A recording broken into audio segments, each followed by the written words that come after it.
Olá, turma, boa tarde, boa manhã, boa noite, boa madrugada, bom domingo, sábado, segunda, sei lá que dia você vai estar vendo e que hora você vai estar vendo esse vídeo. Mas eu vou falar aqui, tentar falar rapidamente sobre essa questão da crise dos semicondutores, né? Você percebeu que o preço do carro subiu muito? Tem gente andando numa Fubica velha de 2011 valendo aí 25, 29 mil reais. Por que isso está acontecendo?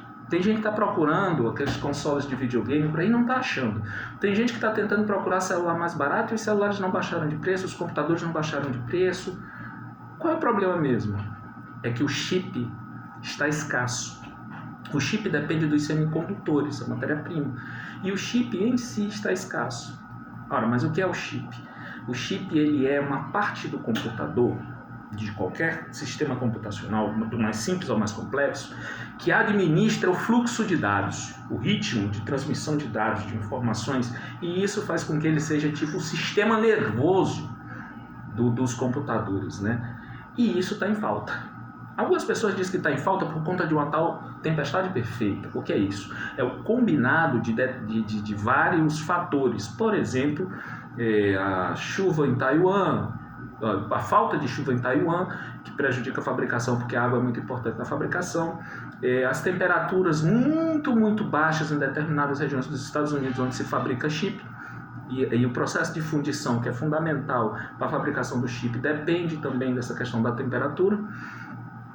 O problema dos terremotos no Japão e o problema da pandemia, né? Que a pandemia no começo parou a atividade econômica e todo mundo disse assim, não, para tudo, nós não vamos querer tanto chip assim porque o mercado vai parar. Só que com o advindo da atividade de home office, a necessidade de equipamentos suficientemente com componentes suficientes para transmissão de dados, de imagem, de vídeo, de som, telereunião, videoaula, não sei o que, tarará, a gente termina tendo um crescimento da demanda de smartphones, computadores e etc.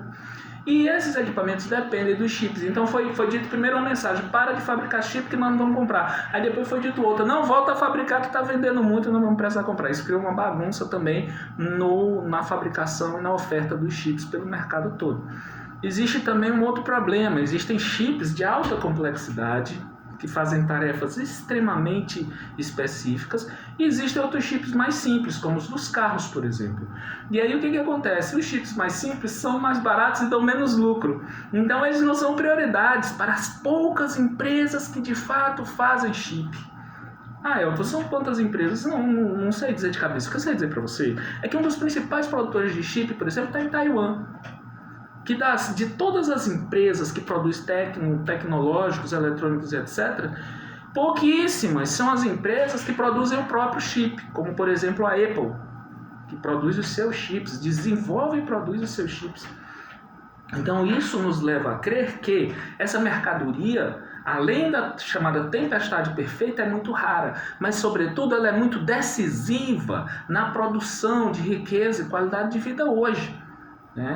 Os computadores estão presentes em todas as atividades humanas, na saúde, na educação, na segurança, na comunicação, que é vital para a civilização. E eu trago então um outro problema, o problema geopolítico. As pessoas estão chamando de guerra comercial entre a China e os Estados Unidos e vice-versa, mas não, é um problema geopolítico, de disputa de poder entre territórios. Os Estados Unidos, por exemplo, ele tem uma lista de cerca de 250 empresas que, por usarem tecnologia americana ou material americano na fabricação das suas coisas, nas suas atividades, ela, em função de contratos comerciais, ela é obrigada a depender de uma licença especial para fazer negociações, ou no caso aqui, vender chip, por exemplo, para a indústria chinesa. E a China, por exemplo, os produtos fabricados na China, eles são vendidos para o mundo todo, né? Então por isso que a gente sente esse aumento de preço, por isso que a gente sente a escassez de alguns produtos, por isso que a gente percebe essa dificuldade por conta dessa barreira invisível, que muito mais tem a ver com guerra híbrida do que com guerra comercial. E essa guerra comercial, como muita gente chama e entende, ela é como um dos teatros de guerra, né, dessa tal guerra híbrida, onde se combate, por exemplo, o poder econômico do país, ou você combate o poder cultural. Então, assim, tá mais para a guerra híbrida do que para a guerra comercial. Uma hora a ficha cai, porque até 10 anos atrás ninguém falava nessa tensão do governo do Biden. Disse o seguinte: olha, eu sou o rei da guerra híbrida, eu sou o cara da guerra híbrida, né?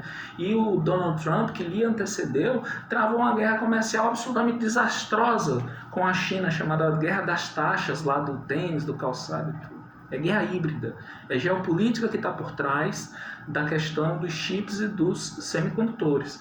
Quem dominar o mercado de chip, de semicondutores, domina a indústria mundial, dirige os fluxos de capital, de informação, de tecnologia. Então a União Europeia, por exemplo, vai jogar 20 bilhões de euros para tomar, nos próximos anos, 20% do mercado mundial de chip.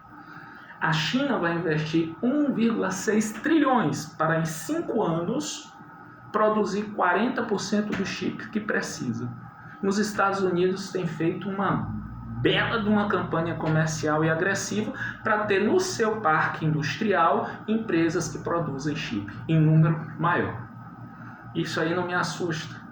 O que me assusta aqui no Brasil, nós tínhamos uma companhia estatizada em 2008 que era a única na América do Sul capaz de produzir o chip, não de desenvolver, de conceber, desenvolver, projetar, fabricar e colocar no mercado, ou seja, era a única completa. Porque a gente tem alguns que só fabricam, mas com tecnologia dos outros, com material dos outros, etc.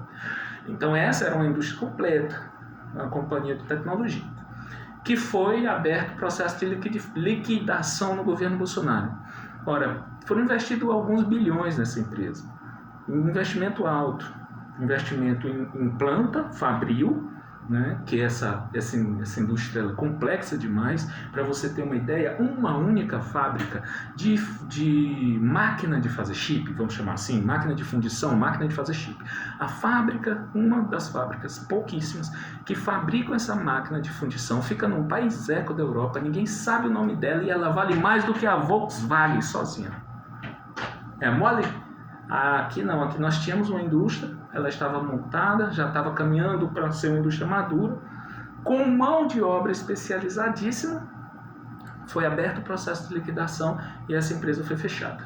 Essa empresa parou de produzir, porque não era considerada estratégica para nós. Então não se trata de concordar ou não com o governo, é bonito, é feio, não. Eu estou falando que está na contramão da história, porque está todo mundo lutando para ter suas fábricas. As grandes economias não querem depender das outras. Muito pior, nós não podemos ficar à mercê dessa guerra geopolítica, dessa guerra híbrida, desse embate geopolítico travado entre Estados Unidos e China. A nossa soberania se constitui formando um parque industrial forte, vigoroso, e diversificado e moderno, que possa prover o povo e que possa também disputar espaço no mercado. O problema da crise dos semicondutores é muito mais grave, viu? E os especialistas entendidos no mercado mundial, como o Musk, por exemplo, dizem: nós só vamos saber o que é sair dessa crise de 23 para frente. É isso, gente. Essa é a crise dos semicondutores. Evento que eu digo marcou o ano de 2021.